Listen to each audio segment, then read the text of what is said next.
Hello students, welcome to DP global education channel. आज हम लोग 9th standard math chapter 5 introduction to Euclid's geometry पढ़ेंगे। Introduction to Euclid's geometry. Euclid's के जो thoughts थे, विचार थे ज्योमेट्री के प्रति, यानी ज्योमेट्री पे उन्होंने अपना विचार दिया, डिफिनीशन दिया, एक्सियम्स दिया, पोस्टुलेट्स दिया। इसके बारे में हम लोग स्टडी आज करेंगे। सबसे पहले तो मैं आपको बता दूं कि यूक्लिड्स कौन थे। यूक्लिड्स एक मैथमेटिशियन हुए हैं जिन्होंने ज्योमेट्री से रिलेटेड कुछ सच्ची चीज़ें जो अप्लाइड होती हैं ज्योमेट्री में, उन चीज़ों को उन्होंने एक्सप्रेस किया है अपनी लैंग्वेज। उन चीज़ों को उन्होंने दो भागों में बांटा है।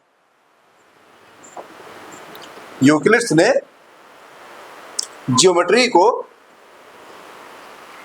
ज्योमेट्री से रिलेटेड जो चीजें हैं उसको दो भागों में बांटा है। नंबर एक एक्सियम्स। नंबर एक क्या होता है? एक्सियम्स।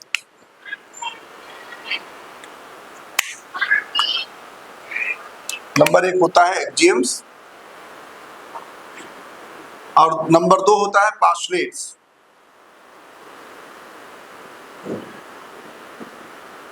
एक्सियम्स और पोस्टुलेट्स, और इन्होंने एक डिफिनीशन दिया।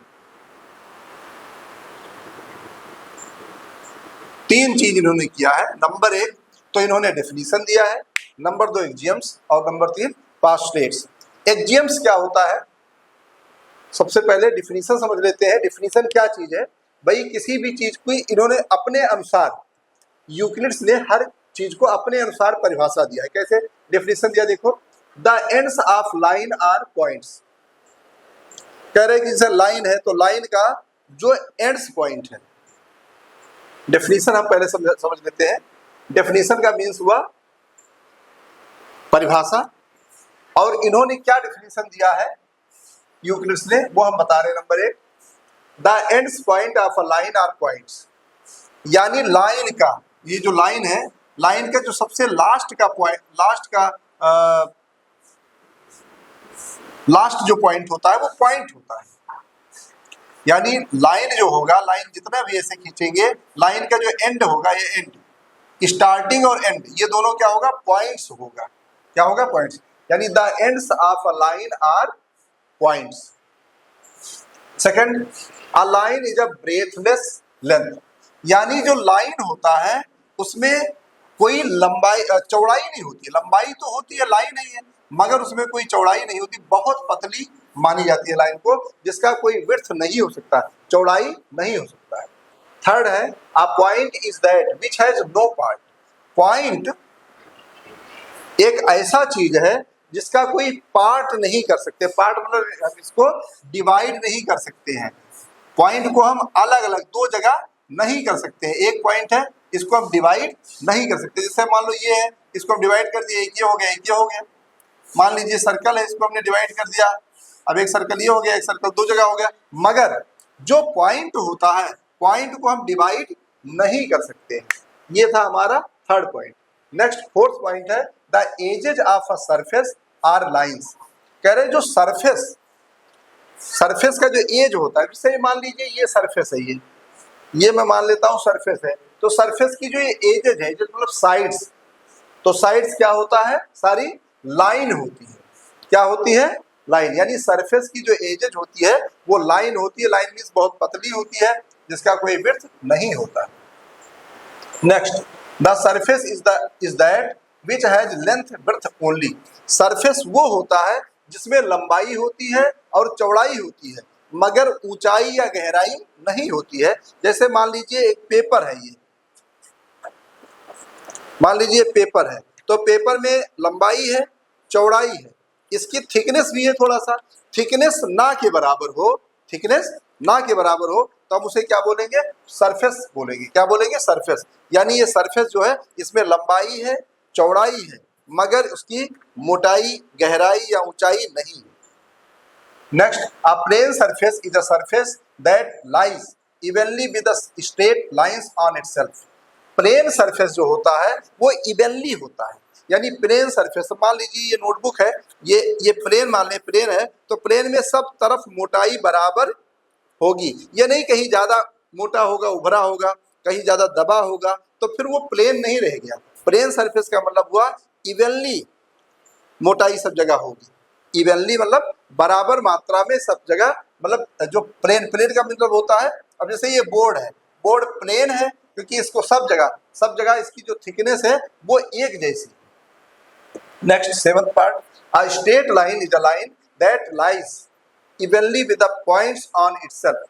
A straight line is a line that lies evenly with the points on itself। कह रहा है कि स्ट्रेट लाइन क्या होता है, स्ट्रेट बहुत सारी पॉइंट, इवनली पॉइंट यानी एक जैसी, कोई मोटाई और चौड़ाई में फर्क नहीं होना चाहिए, सबका चौड़ाई एक जैसा होना चाहिए।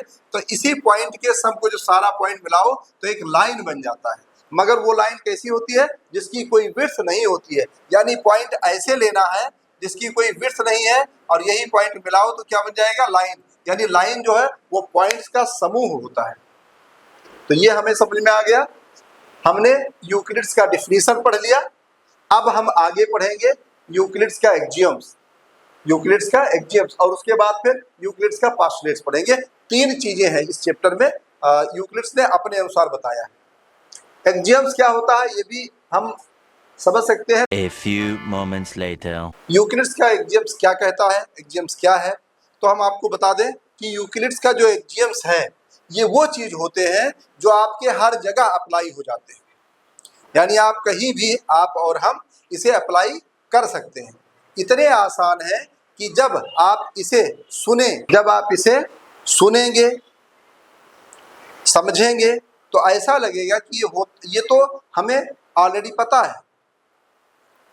एक्सियम्स जो है वो ऐसी चीजें होती है जो हम सब जगह अप्लाई कर सकते हैं। एक्सियम्स ऐसी चीजें होती है जो हम सब जगह अप्लाई कर सकते हैं, और जब हम सुनेंगे समझेंगे तो हमें ऐसा लगेगा ये तो मुझे ऑलरेडी पता था, इसमें नया क्या है। तो ये चीज यूक्लिड्स ने हमें बताया है, यूक्लिड ने हमें परिभाषा दी है। जैसे एक्सियम्स हम देखते हैं, number 1, things which are equal to the same things are equal to one another. Things which are equal to the same things are equal one another. अब यहाँ 2 थिंग्स है, मान लीजिए x बराबर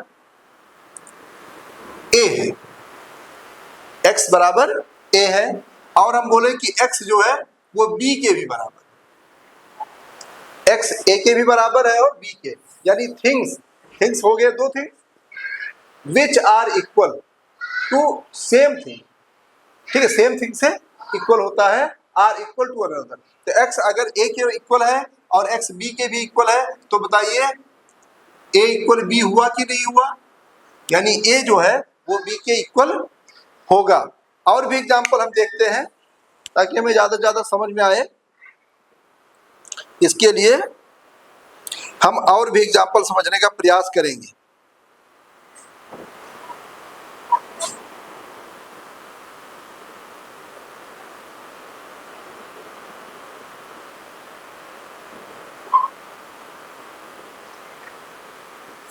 तो आओ देखते हैं, एक जो है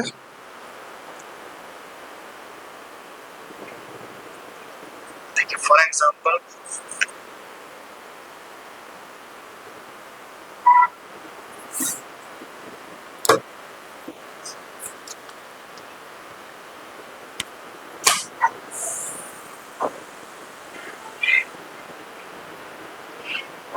एग्जांपल और लेते हैं। मान लीजिए रमेश है, रमेश की जो एज है, या रमेश का वेट मान लो, रमेश का वेट सीता के बराबर है, और रमेश का वेट सुरेश के भी बराबर है। रमेश का वेट सीता के बराबर है, और रमेश का वेट सुरेश के भी बराबर है। तो ऐसे केसेस में क्या होगा, क्या सीता का वेट सुरेश के वेट के इक्वल होगा कि नहीं होगा, यानी सीता का वेट सुरेश के वेट के इक्वल हो जाएगा। कहने का अर्थ यह है कि अगर एक कोई भी थिंग्स दूसरे के बराबर है और फिर वही थिंग तीसरे के भी बराबर है, तो दूसरा और तीसरा भी आपस में बराबर होता है। तो पहला पॉइंट ये है एक्सियम्स। सेकंड है if equal are added to equals the wholes are equal.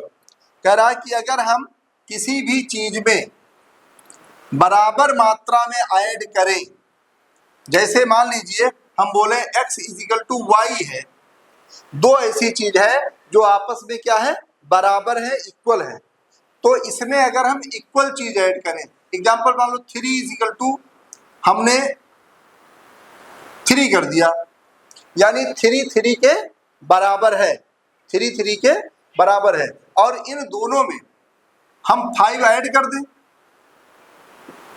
तो जो रिजल्ट आएगा 3 5 8 वो भी आपस में बराबर होगा। यानी अगर दो टर्म कोई भी आपस में बराबर है तो उसमें अगर इक्वल इक्वल ऐड किया जाएगा तो वो भी इक्वल होगा। मान लीजिए दो बकेट है, दो बाल्टियां हैं, एक बाल्टी में 5 लीटर दूध है और दूसरी बाल्टी में भी 5 लीटर दूध है, दो बकेट है, दो बकेट में दोनों में 5 5 लीटर दूध है। अब अगर मान लीजिए हम दोनों बाल्टियों में 2 2 लीटर और प्लस करते हैं, यानी बराबर मात्रा में दोनों में फिर प्लस करते हैं, तो ये बताइए 7 7 बराबर होगा कि नहीं होगा? यानी अब दोनों बकेट में 7 7 लीटर हो गया। कहने का अर्थ ये है कि अगर दो इक्वल चीजें हैं तो उसमें बराबर ऐड करने पर भी इक्वल रहेगा। दो इक्वल चीजें हैं और उसमें बराबर ही ऐड किया जाए तो इक्वल रहेगा। जैसे मान लो 8 और 8 है, ये 8 8 के बराबर है। अब मान लीजिए 2 इसमें जोड़ दें और 2 इसमें जोड़ दें, यानी दो इसमें भी जोड़ दें, 2 इसमें, तो 2 और 2 तो बराबर है। और फिर जब 2 जुड़ गया तो 2 और 8 कितना हो गया, 10, यानी 2 और 8 मिला के 10, 10 और 10 इक्वल होगा कि नहीं होगा? यानी कोई भी दो इक्वल चीजें हैं उसमें इक्वल चीज फिर ऐड करते हैं तब भी वो इक्वल ही रहेगा। थर्ड पॉइंट हम लोग देखते हैं। थर्ड पॉइंट में सब्ट्रैक्शन की बात की गई है। If equals are subtracted from equals the remainders are equal. कहने का मतलब है अगर 5 यहाँ है और 5 यहाँ है, यानी दोनों चीजें बराबर हैं और इसमें से इक्वल ही सब्ट्रैक्ट कर दें, इक्वल ही सब्ट्रैक्ट कर दे, यानी अगर इसमें से 2 लीटर माइनस कर रहे हैं तो इसमें भी 2 ही लीटर माइनस कर दे। अगर इक्वल सब्ट्रैक्शन होगा जो इसका रिजल्ट आएगा वो भी आपस में बराबर होगा। यानी बराबर बराबर में से बराबर ही घटाया जाए तब भी वो दोनों बराबर रहेगा। मान लीजिए रमेश की उम्र 80, रमेश जो है वो 80 केजी का है, सुरेश जो है वो भी 80 केजी का है, दोनों बराबर हैं। अब हम बात करें कि इसमें से 10 केजी लॉस कर दिया गया, इनका वेट 10 केजी वेट दोनों का लॉस हुआ, तो 70 केजी अब रमेश का रह गया और 70 केजी ही सुरेश का रह गया। यानी बताइए 70 इक्वल 70 हुआ कि नहीं हुआ? यानी इक्वल में से ये वही चीज करा, if equals are subtracted from equals, अगर इक्वल्स में से इक्वल ही सब्ट्रैक्ट किया जाएगा तो रिजल्ट भी इक्वल ही आएगा। अगर इक्वल में से इक्वल ही सब्ट्रैक्ट किया जाएगा तो रिजल्ट भी इक्वल ही आएगा। Next point, fourth point, things which are coincide with one another are equal to one another. Coincide means क्या होता है, पहले पता कर लो। कोइंसाइड मींस होता है जब मान लीजिए ये पेन है, इस पेन पर एक दूसरा ऐसा कोई पेन रखा जाए जो इसकी सेम लंबाई का हो, यानी इसको पूरा पूरा ढक ले, पूरा पूरा ढक ले, तो उसे हम क्या बोलते हैं, कोइंसाइड। कहने का अर्थ है मान लीजिए एक लाइन ये है ए बी और इसी लाइन पर दूसरी लाइन खींच दी जाए, इसी पर हम दूसरी लाइन खींच दे, ये इक्वल क्वांटिटी, यानी लंबाई इक्वल है, चौड़ाई इक्वल है, सब कुछ इक्वल है, तो फिर क्या होगा, इसको हम बोलते हैं कोइंसाइड। मान लीजिए दूसरी लाइन हम पी क्यू बोल देते हैं, तो यानी पी क्यू और ए बी दोनों क्या होगा, इक्वल होगा। वही चीज यहाँ कहा गया है कि things which coincide with one another, अगर एक लाइन दूसरे लाइन पर कोइंसाइड करती है, एक लाइन दूसरे लाइन पर, यानी एक मार्कर दूसरे मार्कर पर कोइंसाइड करता है, यानी लंबाई चौड़ाई सब कुछ बराबर होता है, तो things which coincide with one another are equal to one another, तो वो आपस में भी बराबर होगा। देखिए ये दोनों बिल्कुल लंबाई का है, चौड़ाई का है, ये दोनों एक दूसरे के बराबर है, तो बताइए बराबर है कि नहीं है? बराबर है। कहने का मतलब है दो लाइन, एक लाइन ए बी है, एक लाइन पी क्यू है, दो लाइनें हैं, एक लाइन दूसरे लाइन पर कोइंसाइड कर रही है, यानी उसकी लंबाई चौड़ाई बिल्कुल एक दूसरे को ढक रही है। तो ये पी क्यू और ए बी दोनों बराबर होगा कि नहीं होगा? बराबर होगा। वही चीज यहाँ कहा गया है कि things which coincide with one another are equal to another, एक दूसरे के इक्वल होगा। नेक्स्ट 5 नंबर हम लोग करते हैं, the whole is greater than the part. जो होल होता है वो पार्ट से हमेशा बड़ा होता है। मान लीजिए एग्जांपल है, एक ये 8 मीटर की लाइन है ए बी, एक लंबाई की, मान लीजिए एक ये स्टिक है, या 8 मीटर का बंबू, मान लो बंबू है, बांस है, 8 मीटर का बांस है, ये होल बांस है, यानी होल बांस, होल मतलब समझो यहाँ पर whole is greater than part, whole बांस है, होल मतलब पूरा पूरा बांस जिसकी लंबाई 8 मीटर है।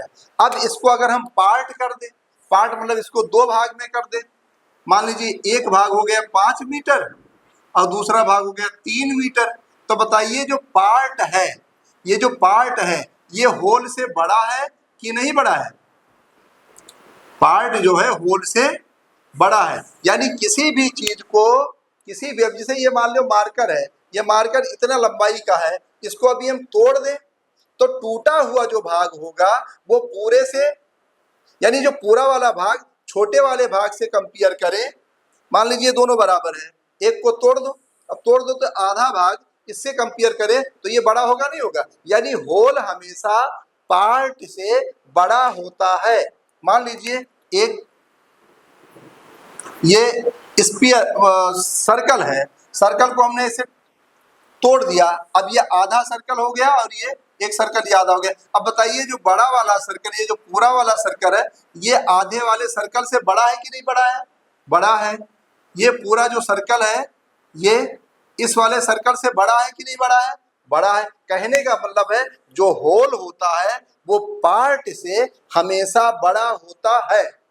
The whole is greater than the part. Next, things which are double of the same things are equal to one another. कह रहे हैं कि जो थिंग्स है, अगर दो थिंग्स इक्वल है तो उसका डबल करने पर भी थिंग्स आपस में बराबर रहेंगी। Things which are double of the same things are equal to one another. मान लीजिए यहाँ x है और यहाँ पर भी x है, ये दोनों इक्वल है, अब हम इसका डबल कर दें तो बताइए बराबर रहेगा नहीं रहेगा? रहेगा। y है, y के बराबर है, इसका हम डबल कर दें तब भी बराबर रहेगा नहीं रहेगा? यानी थिंग्स कोई भी हो, अगर ये दोनों इक्वल थिंग्स का है, अब ये थिंग्स दोनों इक्वल है, अब हम कहें कि इसकी लंबाई डबल कर दो, इसकी लंबाई डबल कर दो, जब इसकी लंबाई डबल कर दिया जाएगा तो बताइए दोनों की लंबाई तब भी तो बराबर रहेगी। ये चीज बताया गया। Next 7 points, things which are halves of the same things are equal to another. अब इसका ये अपोजिट हो गया, कह रहा हाफ कर दो। मान लीजिए दोनों चीज बराबर है, अब इसको आधे से काट दो, इसको भी आधे से काट दो, तो बताइए जो आधा आधा चीज है वो भी तो आपस में बराबर रहेगा। आइए इसको सॉल्व कर लेते हैं। मान लीजिए x जो है x के इक्वल है, अब इसका हम हाफ कर दें तो ये भी बराबर होगा। मान लीजिए और कोई चीज लेते हैं, 4 है, 4 के बराबर है, अब इसका हम हाफ करते हैं, मान लीजिए 4 का हाफ कर दें और काट दें तो बताइए 2 के बराबर हुआ कि नहीं हुआ? यानी कोई भी दो चीजें जो बराबर हैं उसको अगर हम आधा आधा कर देंगे तो आधा इसका और आधा इसका, वो भी दोनों बराबर होगा। ये है यूक्लिड्स का एक्सियम्स। अब बताइए आप लोगों को कैसा लगा? इसमें जितनी भी चीजें बताई गई है ये पहले से आपको पता था कि नहीं पता था? पता था भाई। अगर कोई भी चीज दो बराबर चीज है तो उसका आधा भी बराबर होगा, कोई दो चीजें बराबर है तो उसका डबल भी बराबर होगा, कोई दो चीजें बराबर है तो उसमें बराबर जोड़ने पर भी बराबर होगा, कोई दो चीजें बराबर है तो उसमें माइनस करने पर भी बराबर, माइनस करने पर भी बराबर होगा। ये चीजें हैं, तो ये इतनी। आइए अब हम लोग नेक्स्ट करेंगे। A few moments later. हमने यूक्लिड्स का डेफिनेशन पढ़ लिया, उसके बाद हमने एक्सियम्स पढ़ लिया, अब हम पढ़ रहे हैं यूक्लिड्स का पास्टुलेट्स। तीन चीजें इस चैप्टर में बताया गया है। इस चैप्टर में इंट्रोडक्शन में तीन चीजें बताया गया है, यूक्लिड्स डेफिनेशन, यूक्लिड्स एक्सियम्स और यूक्लिड्स पास्टुलेट्स। अब हमने एक्सियम्स और डेफिनेशन बता दिया है, पास्टुलेट्स हम आपको बताएंगे। पास्टुलेट्स क्या होता है? पास्टुलेट्स वो चीजें होती है जो ओनली ज्योमेट्री में ही यूज होती है, यानी पास्टुलेट्स वो चीजें हैं जो ओनली ज्योमेट्री टॉपिक में ही इसका यूज होता है, इसका अप्लाई होता है। आइए हम लोग देखते हैं Euclid's postulates. They are 5 in numbers, ये 5 होते हैं। टोटल पास्टुलेट्स कितने बताए गए हैं? यूक्लिड्स ने कितने बताए हैं? 5 पास्टुलेट्स बताए हैं। हम लोग उसको स्टडी कर लेते हैं। पहला, अ straight line may be drawn from any one point two another point. जो स्ट्रेट लाइन है वो किसी एक पॉइंट से दूसरे पॉइंट तक खींची जा सकती है। स्ट्रेट लाइन जो है वो किसी दो पॉइंट से हम एक पॉइंट से दूसरे पॉइंट तक खींच सकते हैं। एग्जांपल देखिए, जैसे देखिए, मान लीजिए दो पॉइंट है, एक पॉइंट ए है और एक पॉइंट बी है। तो ये लाइन हम खींचेंगे, ये एक पॉइंट से दूसरे पॉइंट में मिल गया, ये स्ट्रेट लाइन हो गया। A straight line may be drawn from any one point A point to any other point B point, यानी ए से बी तक हमने पॉइंट खींच दिया, ये स्ट्रेट लाइन हो गया। पी क्यू हो सकता है, मान लीजिए एम है और ये एन है, ये दो पॉइंट है, हमने इस पे लाइन खींच दिया। यानी कहने का अर्थ ये है कि straight line may be drawn from any one point two another point, यानी जो स्ट्रेट लाइन है वो एक पॉइंट से दूसरे पॉइंट तक खींची जा सकती है। आइए सेकंड पॉइंट देखते हैं हम। A terminated lines can be produced indefinitely, यानी टर्मिनेटेड लाइन जो है वो हम इनडेफिनिटली मतलब होता है कि हम बहुत ज्यादा उसे खींच सकते हैं, कितनी भी लंबाई तक हम खींच सकते हैं उसे। जैसे देखिए, टर्मिनेटेड लाइंस क्या होता है सबसे पहले समझना है। टर्मिनेटेड लाइंस का मतलब होता है कि लाइंस का कोई पार्ट, यानी लाइन सेगमेंट मान सकते हैं हम। अब मान लीजिए एक लाइन सेगमेंट है ये, तो इसके इस तरफ भी और दूसरी तरफ भी हम जितना चाहे उतना ज्यादा खींच सकते हैं। इनडेफिनिटली हम इधर और इधर खींच सकते हैं इसे, तो हम इसे बोलते हैं। तो ये दूसरा जो पास्टुलेट्स है वो कहलाता है terminated lines can be produced indefinitely, यानी इसको जितना चाहे इस तरफ और उसके दूसरी तरफ बढ़ाया जा सकता है। थर्ड पॉइंट,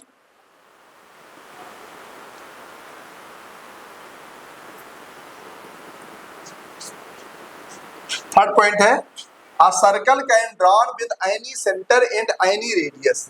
कह रहा है एक सर्कल जो है वो हम ड्रॉन कर सकते हैं किसी भी सेंटर पर और कितने भी रेडियस में। मान लीजिए एक सेंटर, एक पॉइंट हमने यहाँ मान लिया, एक पॉइंट हमने यहाँ मान लिया, एक पॉइंट यहाँ मान लिया और एक पॉइंट यहाँ मान लिया। यहाँ से रेडियस इसकी 2 सेंटीमीटर मान लिया, यहाँ से रेडियस इसकी 5 सेंटीमीटर मान लिया, यहाँ से रेडियस इसकी 8 सेंटीमीटर मान लिया, यहाँ की रेडियस जो है 7 सेंटीमीटर मान लिया। तो अब क्या होगा, ये सेंटर जो है, सेंटर से हम ऐसे काम कर सकते हैं। सेंटर में जैसे मान लीजिए ये सेंटर है, तो सेंटर और ये रेडियस है, तो यानी किसी भी सेंटर पर कितनी भी रेडियस का आप सर्कल ड्रा कर सकते हैं। किसी भी सेंटर पर कितने भी रेडियस का आप सर्कल ड्रा कर सकते हैं। किसी भी सेंटर पर कितने भी रेडियस का आप सर्कल ड्रा कर सकते हैं। किसी भी सेंटर पर कितने भी रेडियस का आप सर्कल ड्रा कर सकते हैं। यानी थर्ड पॉइंट हो गया, circle can be drawn with any centre, किसी भी सेंटर पर और एनी रेडियस, किसी भी रेडियस का हम सर्कल बना सकते हैं, खींच सकते हैं। अब फोर्थ पॉइंट आ गया। फोर्थ पॉइंट देखो कैसे करते हैं हम लोग। फोर्थ पॉइंट है all right angles are equal to one another. कह रहा सभी राइट एंगल्स आपस में बराबर होते हैं। अब जरा विचार करो, एक छोटा सा ये स्क्वायर है, ये बड़ा सा रेक्टेंगल है और एक बहुत बड़ा डायग्राम है, सारे 90 डिग्री ही है। तो आप बताइए क्या ये आपस में 90 डिग्री इक्वल है कि नहीं इक्वल है? तो हम बताएंगे कि इक्वल है, क्योंकि डायग्राम पे डिपेंड नहीं करता है। डायग्राम चाहे जितना बड़ा हो, डायग्राम चाहे जितना छोटा हो, अगर वो राइट एंगल, उसमें राइट एंगल बन रही है तो राइट एंगल 90 एंगल होता है, 90 डिग्री, और 90 डिग्री सब में होंगे, यानी आपस में सारे राइट एंगल इक्वल होंगे, यानी all right angles are equal to one another. अब लास्ट पॉइंट हम लोग समझते हैं। ये पॉइंट बहुत इंपॉर्टेंट है क्योंकि न्यूमेरिकल इस पॉइंट से आते हैं। तो लास्ट पॉइंट हम लोग समझते हैं थोड़ा।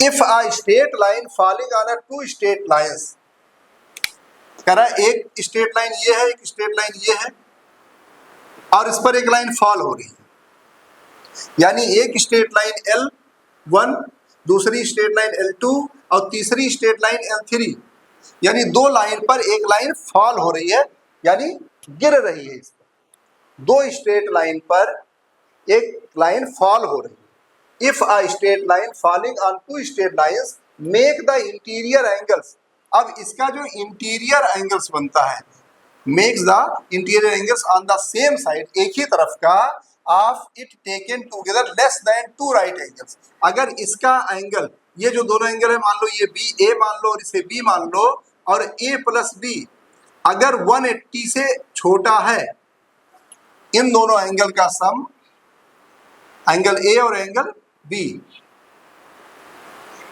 का सम अगर 180 डिग्री से छोटा है, तो कह रहा है कि जिस तरफ यह एंगल छोटा होगा 180 डिग्री से, उस तरफ की लाइन अगर हम बढ़ाते जाएं तो कहीं ना कहीं वो एक दूसरे को इंटरसेक्ट करेगी। ये कहने का अर्थ, ये पांचवा पास्टुलेट कह रहा है कि अगर दो स्ट्रेट लाइन हो और तीसरी स्ट्रेट लाइन इस पे फॉल हो रही हो, और एक तरफ का दो एंगल का सम 180 डिग्री से कम हो, यानी ए प्लस बी हमने जोड़ा और वो 180 से कम है।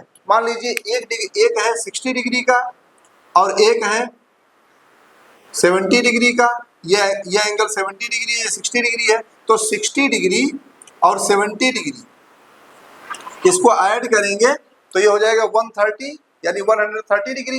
ये 180 डिग्री से कम है, तो इसी तरफ की जो लाइन अगर हम बढ़ाते जाएं तो ये लाइन एक दूसरे लाइन को कट करेगी। एक बार और इसे समझ लीजिए। मान लीजिए एक लाइन ये है, एक लाइन ये है, दो स्ट्रेट लाइन है, एक लाइन L है और एक लाइन M है,